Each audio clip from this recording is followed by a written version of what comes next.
Imagine this. You're walking through a busy street in Turkey. Shops line both sides. People are talking, laughing, negotiating. You step into a small store just to look around.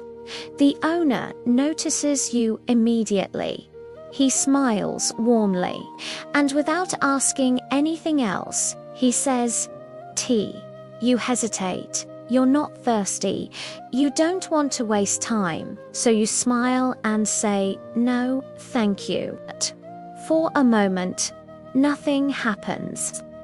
But then something subtle changes. The energy shifts. The conversation becomes shorter, more formal, less warm. You didn't insult anyone. You were polite. So why does it feel like you did something wrong? For many visitors, this moment is confusing. Because in most cultures, saying no politely is completely normal. In fact, it's often considered respectful. You don't want to inconvenience someone. You don't want to accept something you won't fully enjoy, so you decline. End of story. But in Turkey, this is where things are different. Because the offer of tea is not about the tea, it's about connection. And when you say no, you're not just declining a drink. You're unintentionally declining the connection. In Turkey, tea is more than a beverage. It's a form of communication. People don't just drink tea, they use it to start conversations, build trust, show respect, create comfort. ULLCT everywhere, in homes, in offices, in markets, even in government buildings. Waiters carry trays with multiple small glasses, moving quickly between tables.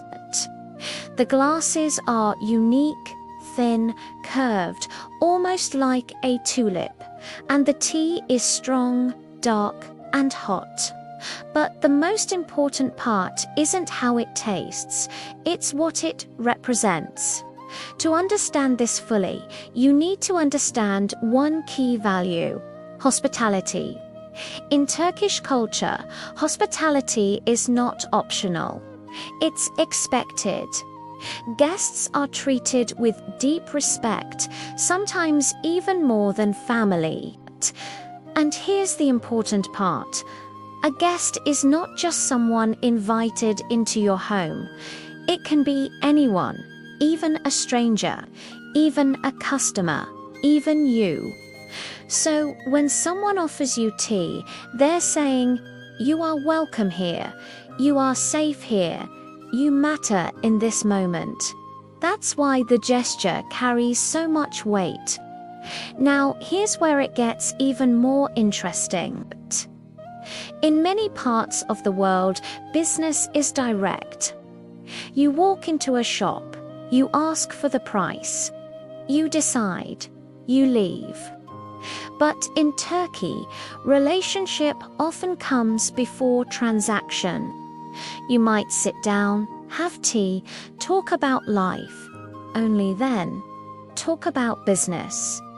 To an outsider, this can feel slow, unnecessary. But to locals, this is how trust is built. And without trust, nothing meaningful happens. So what actually happens when you refuse tea? Nothing dramatic. No one gets angry. No one confronts you. But something invisible disappears.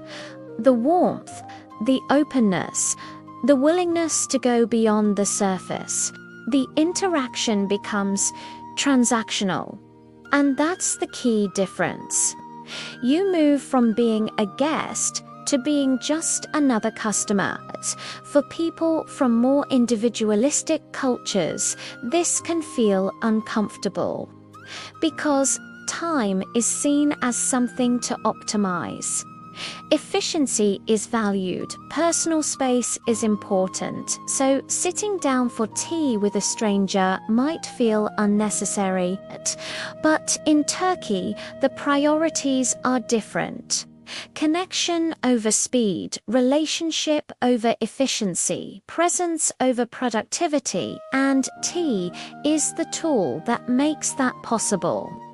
Here's the surprising part.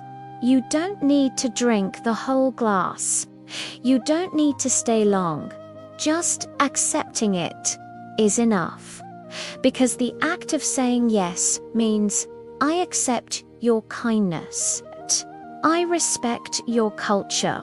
I'm open to this moment. And that changes everything. So why should you never refuse tea in Turkey? Because it's never just tea. It's an invitation into a different way of living. A way where people matter more than schedules. Where conversations matter more than transactions. And where even the smallest gesture can create a real human connection.